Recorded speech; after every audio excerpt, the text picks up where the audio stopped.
Merhabalar, kanalıma hoş geldiniz. Hıdrellez yaklaşıyor ve yıllardır eş dost arkadaşlarla hep birlikte yaptığımız ve çok şükür Allah'a her zaman sonucunu olumlu aldığımız Hıdrellez doğamızı paylaşmak istiyorum.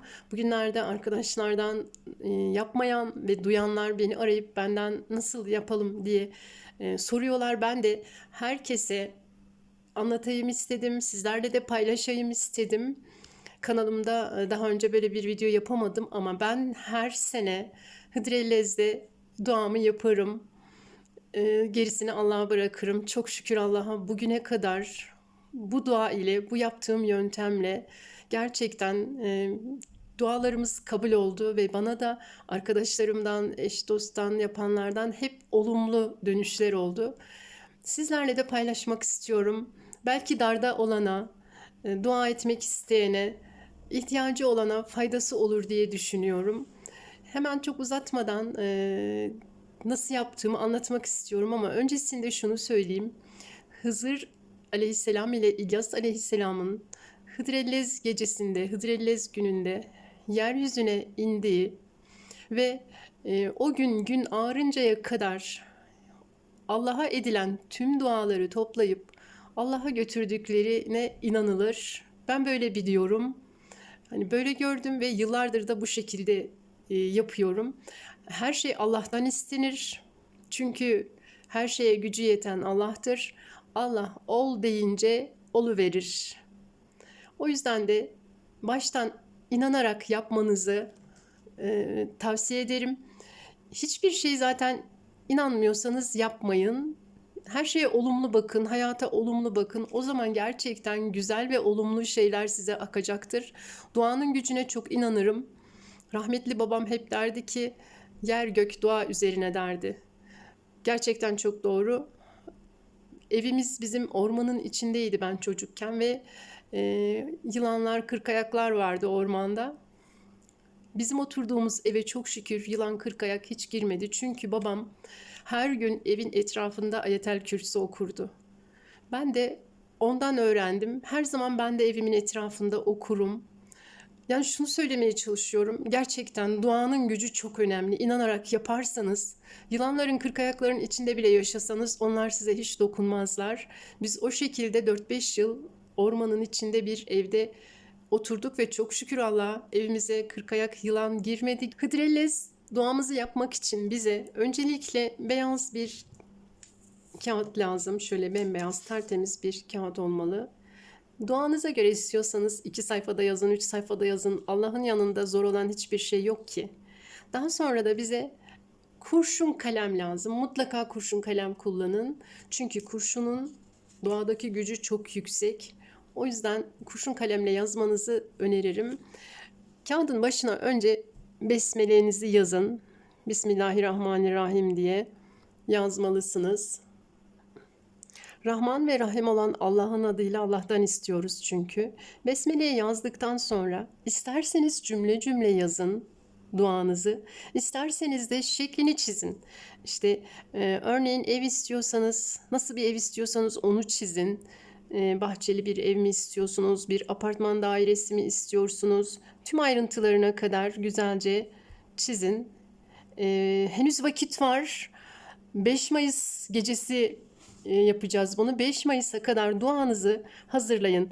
Böyle sakin, sessiz bir odaya geçin ve orada yapın. Ev halkının, herkes yapabilir ev halkından ama kimse kimsenin duasına da bakmasın. O da önemli. Siz de merak edip okumayın diğerlerinin duasını. Şimdi ev istiyorsanız ev çizin. Penceresine kadar çizin. Nasıl pencereler istiyorsunuz? Kapısı nereden olmalı? Bahçedeki çiçekler, ne istiyorsanız, ağaçlar, her şeyi çizin. Bahçeli bir ev istiyorsanız, bir apartman dairesi istiyorsanız ona göre çizin. Katlar çizin. Kaçıncı kattan istiyorsunuz onu. Yanına da yazın. Allah'ım bana gönlümdeki evi nasip eyle. Şu şekilde bir evi ben çok istiyorum. Senin rızanla her şey olur. Bunu bana nasip et ya Rabbi diye yanına yazın. Yazıyla da yazabilirsiniz. Ne istiyorsanız araba, sağlık, para, hacca gitmek istiyorsanız, Ne istiyorsanız her şeyi güzelce kağıda yazın, doldurun böyle kağıdınızı. Daha sonra da bu kağıdınızı katlayın. Doldurduktan sonra duanızı yapın, kapanış duasını yapın. Allah'ım, yalnız sana inanır, yalnız senden yardım ve merhamet dilenirim. Dualarımı kabul eyle. Allah'ım, beni bu dünyada ve ahirette darda koyma. Yalnız sana inanır, yalnız senden yardım ve merhamet dilenirim diye duanızı bitirin. Sonunda da Peygamberimize salavat getirin. Bismillahirrahmanirrahim. Allahümme salli ala seyyidina Muhammedin ve ala ali seyyidina Muhammedin. Arkasından Fatiha, İhlas suresi, bildiğiniz surelerden birkaç tane okuyun ve elinizi yüzünüze güzelce sıvayın. Amin deyin duanıza ve sonra bunu gün ağarmadan önce 5 Mayıs'ı 6 Mayıs'a bağlayan gece yatsı namazından sonra kuşluk vaktine kadar bahçedeki bir gülün altına olur, saksınızda balkonda gül varsa ona olur.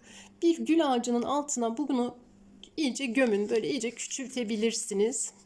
Küçük bir kürekle gülün altında birazcık yer açıp bu duanızı oraya koyun.